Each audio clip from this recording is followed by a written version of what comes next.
Let's head on over there.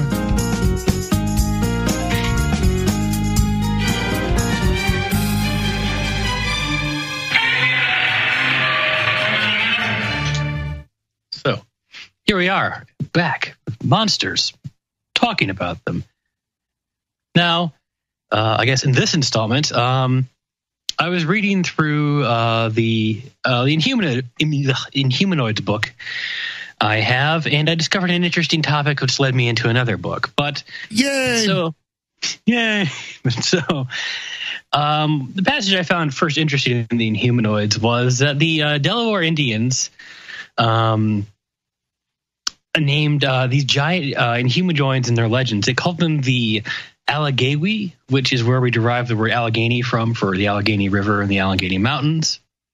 And so maybe restate this again. What is this segment about? Is it about giants? Giants in, I guess, pre-colonial and colonial America. Giant humanoids. Okay, giant humanoids in colonial and pre-colonial America. Okay. I'd like a statement up front, and then we support the statement with the subsequent readings. And these alleged giants, the Delaware Indians call them the Allegheny, which I believe that's where Allegheny is derived from, but I could be wrong. So these giants were said to have 6 fingers in each hand, 6 toes on each foot, a double row of sharp teeth, which I know that Jim Vieira and his mound builders on YouTube we've talked about and watched had that double row of teeth as well. Apparently they were evil. They were 10 feet tall. They had pale, kind of white skin, and these giants made weapons out of metal, and they lived in stone houses, which is quite interesting because the vast majority of Native Americans didn't live in any kind of permanent structure, let alone stone structures. I know some of them had like long houses that were made out of logs and stuff like this. So these giants, I guess, would have been a completely, I guess, different culture. Well, what about pueblos from the natives in the Southwest? Right, in the Southwest. They lived in like the cliffside dwellings. Sure. Okay. Now I think the Hopi did as well, but the natives in the East really didn't have too many permanent structures whatsoever, and especially with metalworking. To my knowledge, I'd have to double check this, but I don't think natives ever discovered metalworking. All their like arrows and spears and stuff were made from like chipped flint or it was chipped rock. Yeah, it's all stonework. It wasn't like forged metal. You know? It's all stonework. Yeah.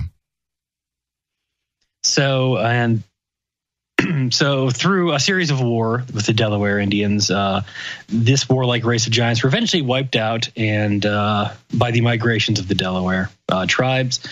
Now, apparently, these survivors of these giants fled down the Ohio River up to the Mississippi and into Minnesota. Apparently, the Sioux Indians of Minnesota likewise have tales of evil giants suddenly appearing to make a war on them. After many fierce battles, the giants were exterminated, and Bogey barked at the giants too. And apparently the bodies were buried in mounds, and the Allegheny Mountains still bear the name of the mysterious race of evil warriors.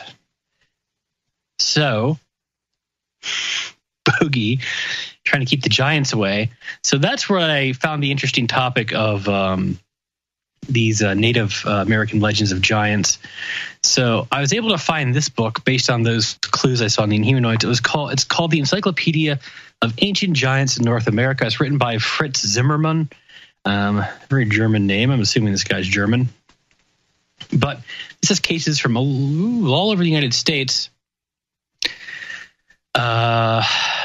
These later cases, these aren't like from natives. These are going to be discoveries of white people made. Looks like the 1800s, early to late 1800s. Now, some of the ones I'll read here for you, and there's a decent good point here to them at the end because it delves into the paranormal. But so, are there a lot of accounts of Native Americans encountering giant people? It's in their legends. And what I will read are people later on finding the bones and burial areas of these giants. Okay, great. So this comes from Bradford County, Pennsylvania. It was titled, the article would be A History of Bradford County, Pennsylvania, 1878 was when it was written. But the incident is written about is from 1822. So while digging a cellar on a farm for a General McKean, the excavation came to what was supposed to be an impenetrable rock, but striking it with a crow. Now they say crow. I don't think they're beating it with a bird. I think they mean a crowbar.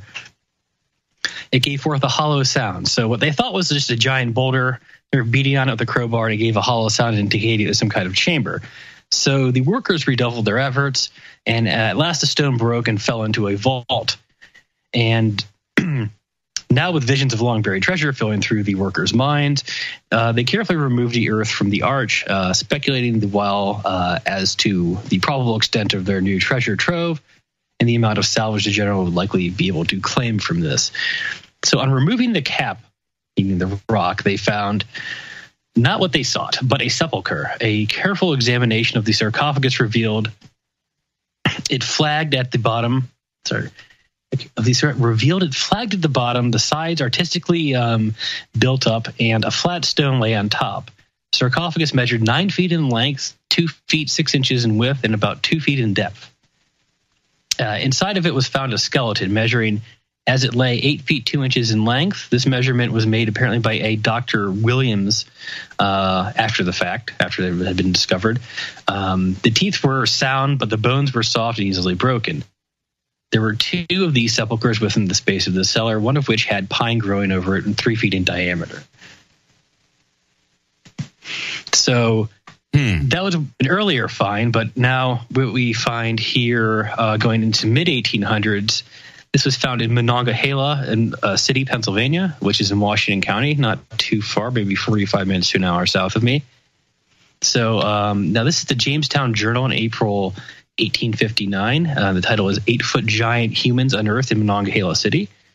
The skeleton of a giant 8 feet high has been exhumed from from the farm of a Mr. Cloven near Monongahela City, Pennsylvania. The Pittsburgh Chronicle says that from the position of the bones in the vault under the stone, it was supposed the bodies were buried in a sitting position, and the skulls and those of the trunk being all in a heap, while those of the legs were scattered along towards the foot of the vault.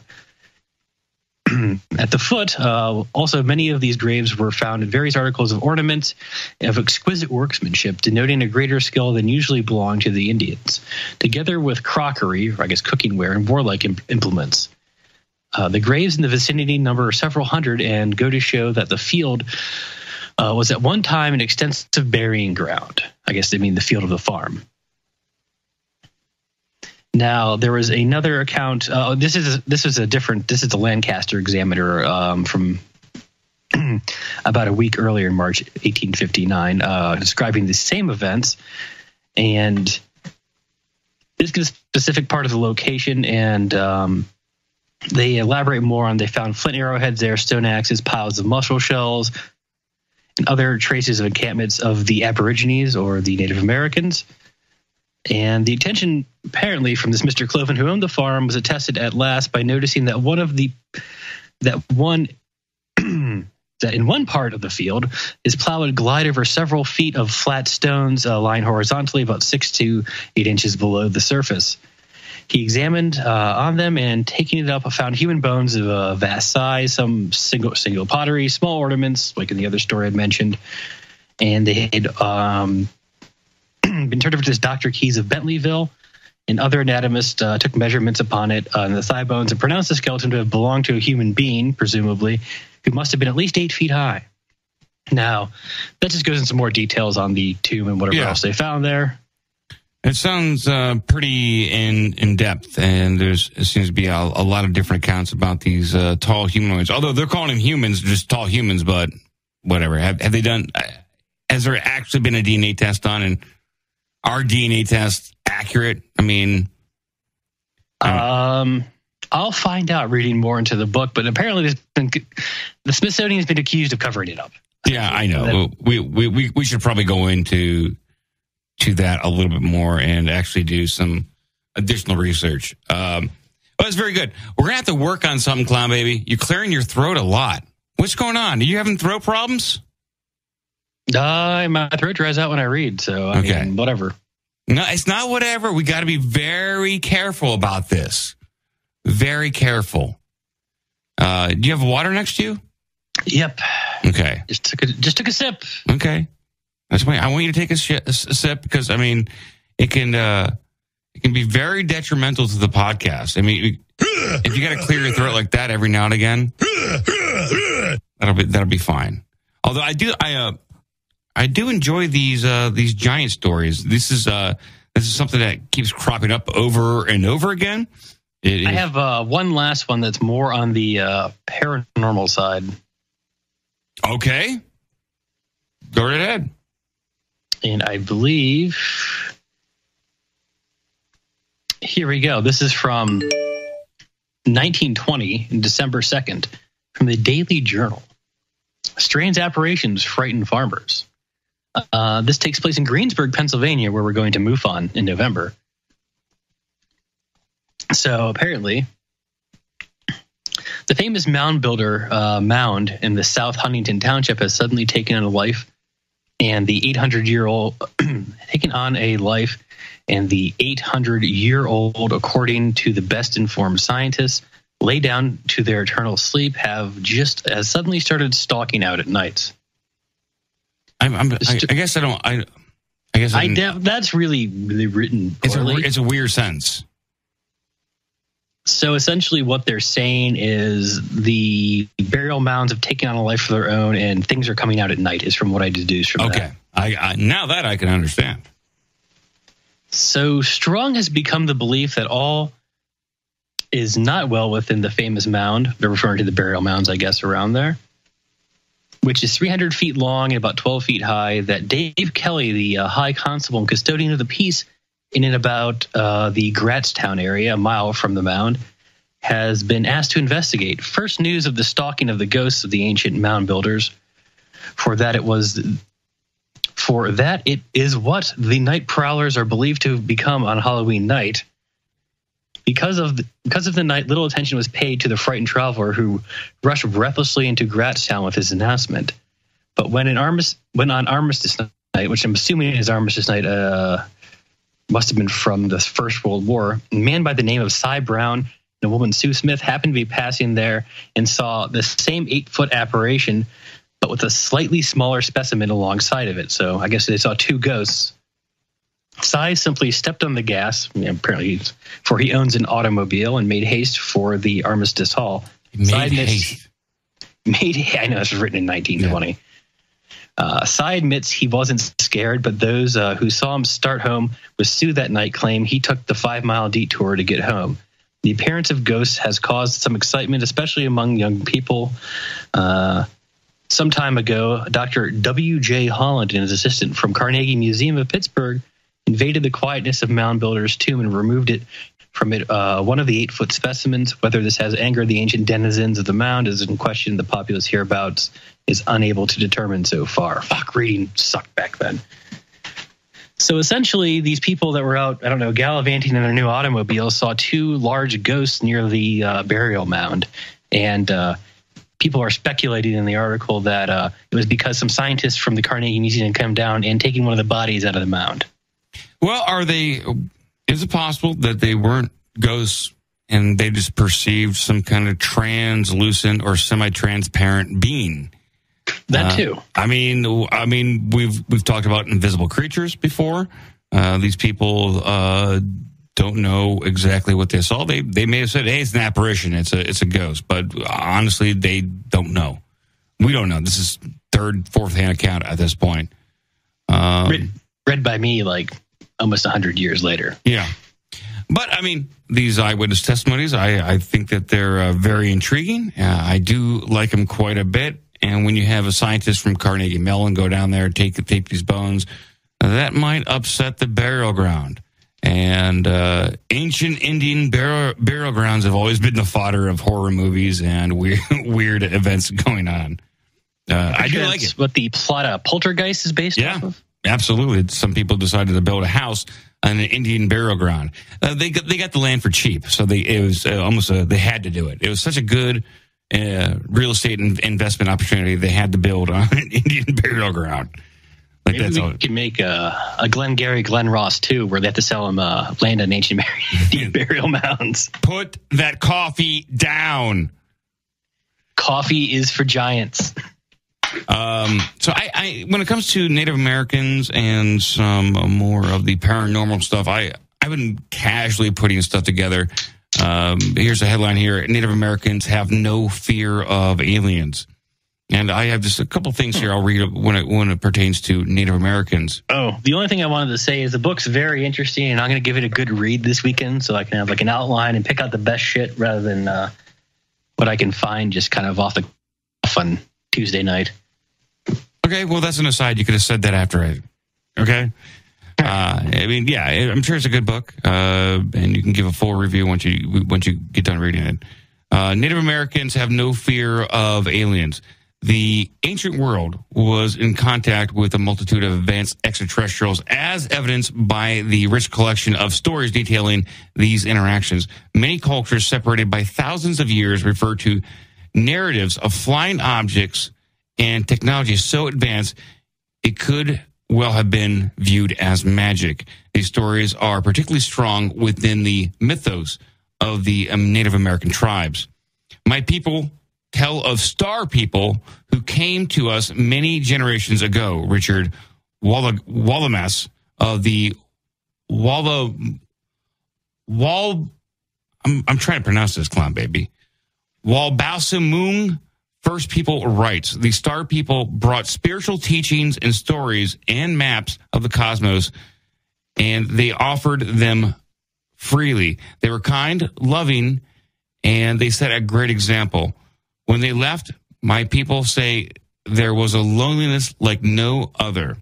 The peaceful Hopi believe their ancestors came from the Pleiadians, and the general demeanor of the Pleiadians aliens is reflected in the Hopi lifestyle. This could mean their Genesis story holds truth in them, or so it seems. Native legends of the Lakota people speak of mysterious celestial beings that manifested themselves as spheres of light and would often choose particular children to follow them on journeys through space and time.